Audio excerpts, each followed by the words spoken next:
ఏడుస్తుంది. ఏ పాప? మా ఇంట్లో ఒక పాప ఉంది, ఆ చిన్న పాప. మా ఇంటిలోన ఒక చిన్న పాప ఉన్నది, ఎత్తుకోకపోతే మరి కోపమొస్తుంది. కోపమొస్తే పాప ఏం చేస్తుంది? కోపమొస్తే గట్టిగా అరుస్తుంటుంది, అరుచుకుంటూ తనని తాను గీరుకుంటుంది. పాప ఒళ్ళు బరుకుని ఏం చేస్తుంది? ఒళ్ళు బరుకుని పాప ఏడుస్తుంటుంది. ఏడుపు కళ్ళ నుండి చిన్న ముత్యం రాలుతుంది. అయ్యో పాప ఏడిస్తే అమ్మ ఏం చేస్తుంది? పాప ఏడుస్తుంటే అమ్మ ఏడుస్తూ వచ్చును. అయ్యో పాప అనుకుంటూ ముద్దు ఇచ్చును.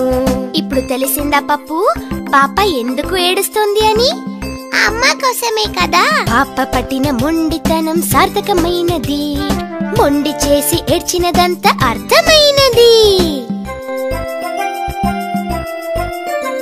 మా ఇంటిలోన ఒక చిన్న పాప ఉన్నది, ఎత్తుకోకపోతే మరి కోపమొస్తుంది. కోపమొస్తే పాప ఏం చేస్తుంది?